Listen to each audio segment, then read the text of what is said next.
You know, every time we think Nvidia can't possibly lower the bar any further, they grab a shovel and start digging. The RTX 5050 just appeared on shelves like a mystery snack at a gas station. No reviews, no benchmarks, no first impressions. Nothing. Imagine walking into Best Buy, grabbing a GPU that literally no one on Earth has tested, and Nvidia's just standing there like, trust me, bro, it's 2025. We've got AI writing songs, cars driving themselves, but somehow the world's biggest GPU company still can't manage a single day one review. So buckle up, because if this is the future of budget gaming, Nvidia should honestly be ashamed. Quick disclaimer, this review mixes info from multiple sources and my own take. If something's off, feel free to correct me. Alright, let's break this thing down from the hardware all the way to the performance. First, you need to understand one thing. Nvidia did not make the RTX 5050 to be a powerful GPU. This card exists for one reason, to plug that $250 hole in their product lineup. It's built for budget pre-built systems and for buyers who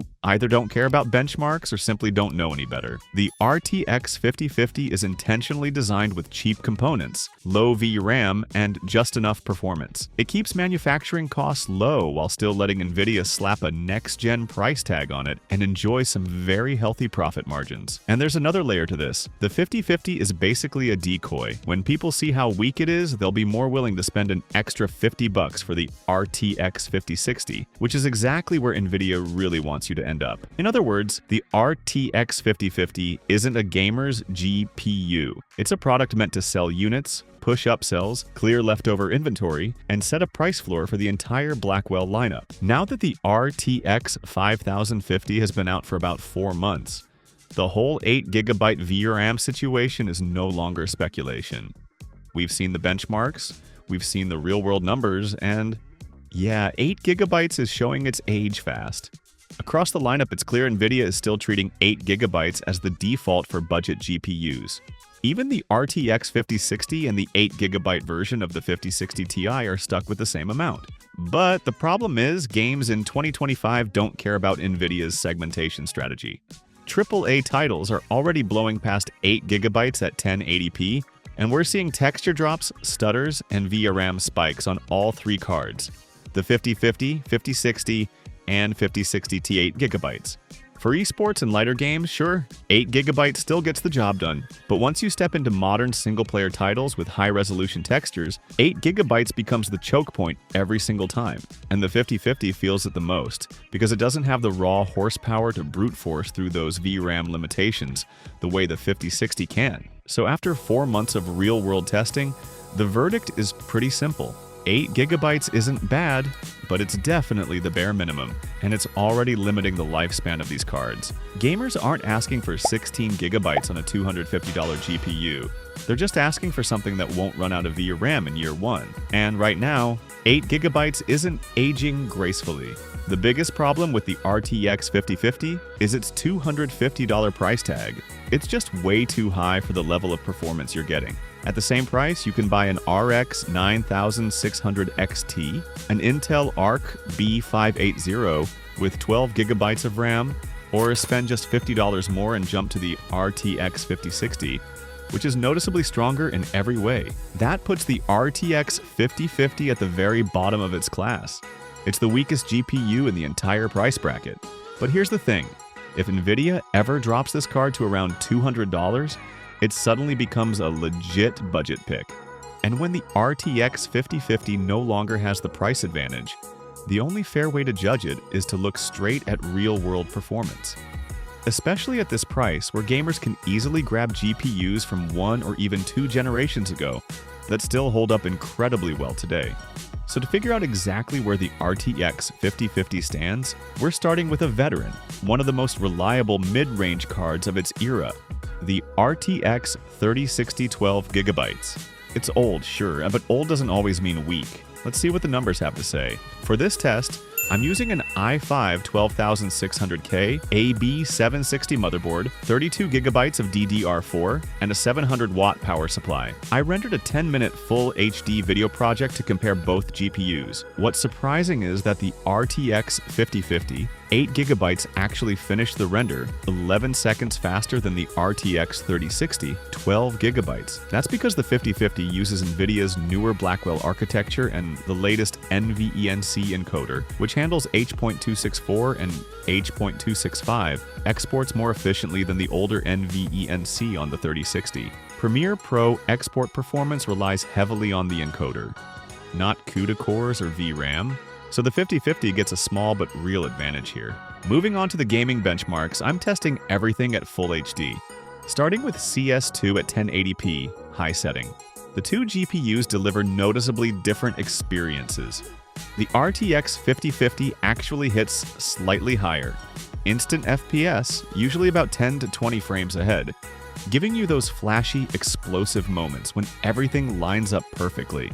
But when it comes to consistent performance, the part that really matters in a competitive shooter, the RTX 3060 takes the lead. It averages around 170 FPS compared to the 5050's 155. The biggest gap shows up in the 1% lows, 50 FPS on the 3060 versus just 30 FPS on the 5050. That means smoother fights, fewer hitches, and far less stutter during chaotic gunfights. In the Minecraft shader test, the 5050 shows a clear advantage with around 100 FPS, noticeably higher than the 3060's 78 FPS. Even when we look at the average frame rate, the 5050 still leads at 94 FPS, while the 3060 sits at just 64 frames per second.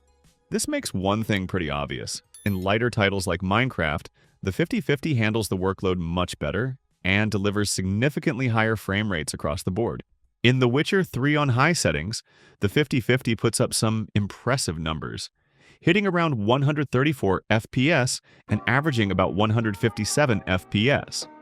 On paper, that looks great, but once you check the 1% lows, stability tells a different story.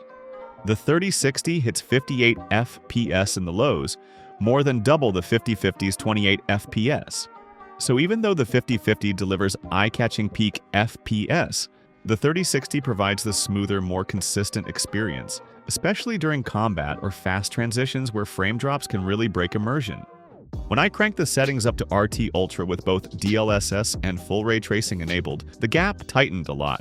The 3060 ended up only about 5 to 10 FPS. At this point, the game becomes more of a ray tracing showcase than something actually playable, and neither GPU is really built for this workload. The difference in performance gets small, but the overall experience tanks for both. In Black Myth, Wukong on high settings, the 5050 puts up some impressive numbers with 74 FPS, clearly ahead of the 3060's 65 FPS. Even the average FPS tells the same story, 84 FPS on the 5050 versus 59 FPS on the 3060. That shows the newer card benefits from how well this game is optimized for the newer architecture. However, both GPUs suffer from very low 1% lows, which makes sense. This game is insanely demanding and still not perfectly stable at higher settings. Overall, the 5050 pulls ahead quite comfortably in raw FPS, but the actual experience will depend heavily on future patches and driver updates. With DLSS set to quality, DLSS X2, the 5050 instantly speeds up, hitting around 125 FPS in burst moments and averaging about 99 FPS. That shows the new Blackwell architecture takes good advantage of Nvidia's upscaling tech. Turning on ray tracing adds another 10 to 20 FPS thanks to the lighter RT workload in these scenes, but the stability completely falls apart. The 1% low drops to just 1 FPS, making it clear the card struggles the moment heavy lighting effects or complex motion appear. And honestly, that lines up perfectly with what the 5050 is. Yes, it can run ray tracing, but the stability just isn't there. Limited RT cores and only 8GB of VRAM become a real bottleneck. Switching over to one of the newest titles, Battlefield 6, things get a lot closer. On pure raw performance with high settings, the 5050 doesn't pull far ahead, just around 10 to 15 FPS over the 3060.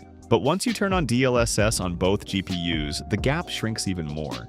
The 3060's FPS climbs up to nearly match the 5050, making the two cards feel almost identical in real gameplay. Honestly, if you were playing side by side without an FPS counter, it'd be extremely hard to tell them apart. The differences the 5050 offers here aren't something you'd notice with the naked eye. And honestly, if this thing ever drops to around $200, combined with the fact that it doesn't need an external power connector, the 5050 could be a fantastic budget GPU for simple low-watt builds. Thanks for watching.